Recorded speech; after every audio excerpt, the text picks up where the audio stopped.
Here I am with my 2006 Altima, and I do a fair amount of loading up the trunk with all kinds of tools and materials because I do some handyman stuff, and the Altima gets more than twice the mileage of my Durango, so we're only using the Durango when I have to.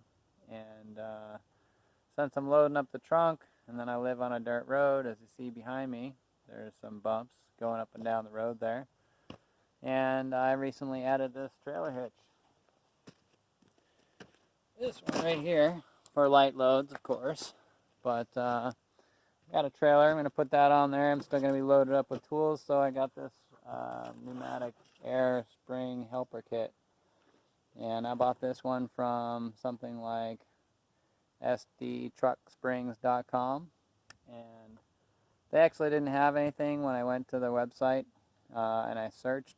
I didn't find anything for my car on there. However, I did on eTrailer.com, but on eTrailer.com it was about $120, and I bought this kit from sdtrucksprings.com for less than $90. So a little bit of savings there, but I had to call and talk to someone on the phone, and when I talked to them on the phone, they said that they knew about this one from Firestone. So it says here Firestone, but then when I look on the package, it says www.ride.com. That's RIDE-RITE. So I didn't check their online store to find out the price difference, how it compared to buying it through sdtrucksprings.com.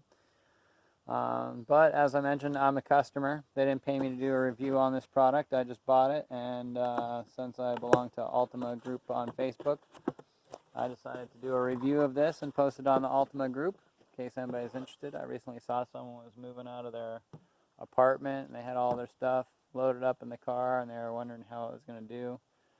So for just $90 and the time to install this, I figured I'd let you know how it goes. So there's a box. Came with this instructions, which I've already read. Looks pretty straightforward.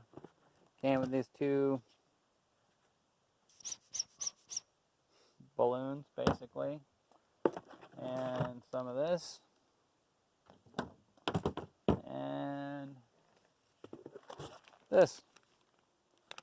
So that's basically it. And they advertise if you fill these up to 30 psi, that you'll be able to carry an additional 1,000 pounds. So pretty incredible to me that this very light box with these two things is going to improve my ride up to 1,000 pounds. So yeah, I'm looking forward to seeing how it goes.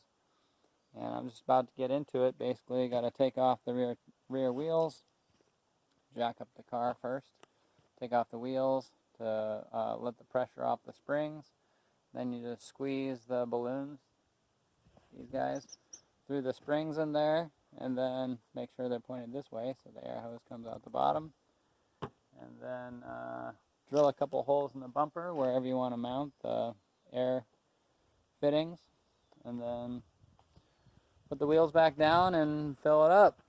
So I'm going to try it out, and I'll let you know. Alright, so here I am back with the Altima, and I got this guy. And I already did the other one. It was very fast and easy. Basically, it just took me a minute or two to jack up the car. Of course, I'm not using the factory Altima jack. I got my handyman jack right here, which makes both raising the car up and lowering it much faster. And in the directions, they told you to use some jack stands. I'm a bit of a risk taker, so I just got the tire underneath there in case the jack fails. Of course, I could put the tire underneath here, but I'd rather that if the jack does come down for any reason, that it's not compressing the spring while my fingers are in there.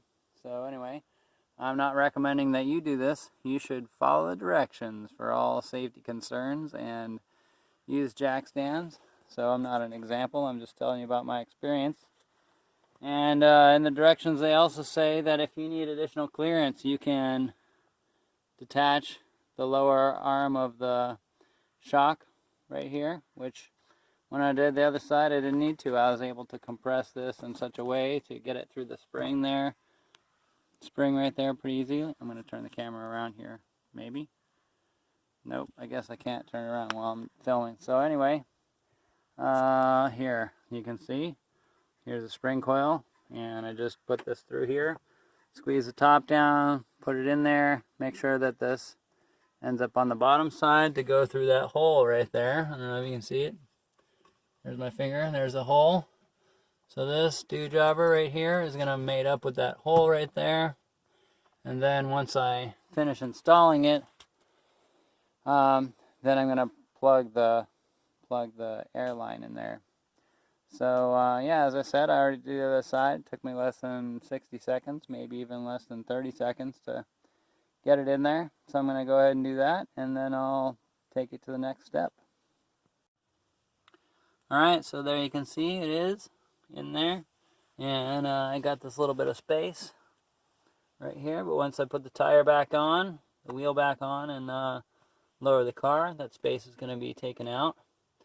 And then I got some ramps. I'm just going to drive up onto the ramps, make it a little easier for me to crawl into the car and connect those airlines. So that's what I'm up to next. Alright, you can see now I got my car up on these ramps, and there's my second installed air spring right there. First one right over there. And here's my coil. This is the airline. So I'm going to plug that in here. Let's see if we can see it. Right under there. There's the fitting. So it's just a push fitting. Push right into there.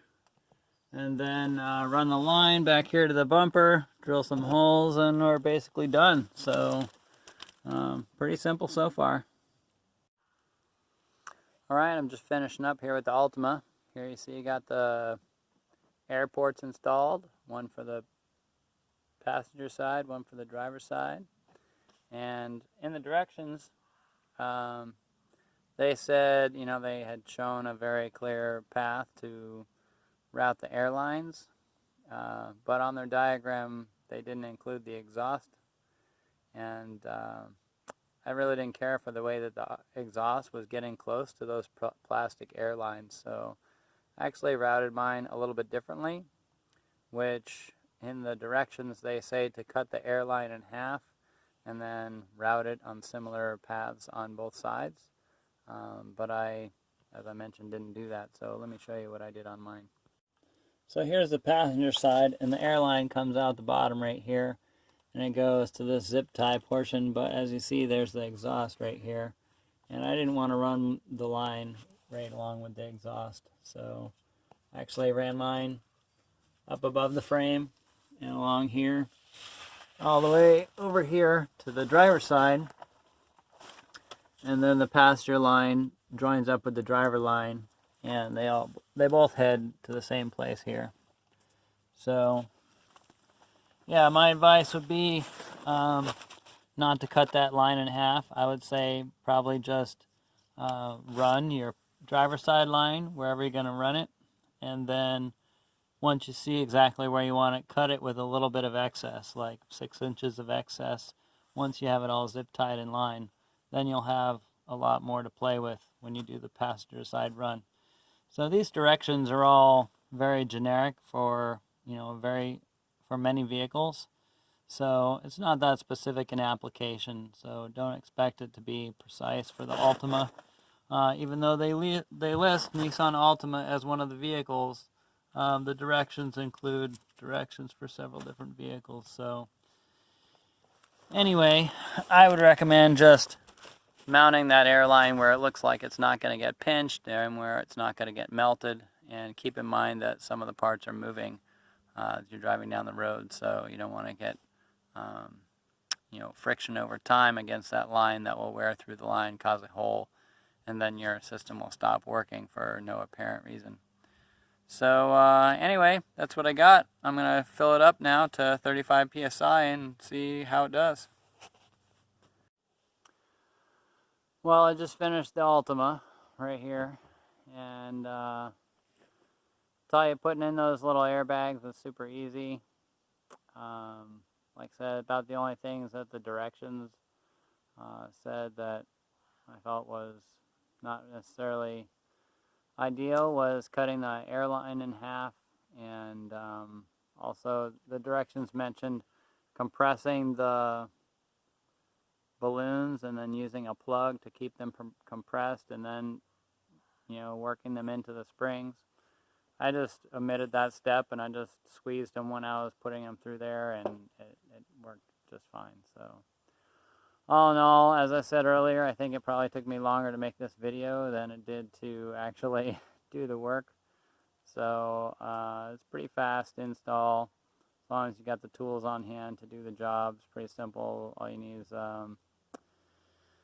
drill bit, like 3/8 inch or something, and then jack to jack up the car, lug wrench to take the wheel off, and they provide the zip ties in the kit. So that's pretty much it. Oh, and a wrench, like 9/16 inch wrench or something to tighten down the nuts on the air fittings on the outside. So anyway, pretty basic installation. Took less than 30 minutes, I'd say, if I didn't count the time that I stopped to talk to the neighbor and make all these videos. Would have been done in no time at all. So next thing to do is take a road test. I measured the ride height basically when I inflated those coil spring balloons. Didn't seem to change the ride height at all. So I'm hoping that it will just give some extra resistance when I'm bouncing over some potholes or going over speed bumps, etc. Hopefully it'll be a little bit stiffer. So anyway, don't know till you go, so I'll give it a try. And yeah, if you don't, no news is good news on this one. If everything's great, then I probably won't make another video about it. But if I run into some problems or if the product doesn't perform as desired, then I'll make a follow-up video. All right, well, that's it for now, and I'll see you on the next video.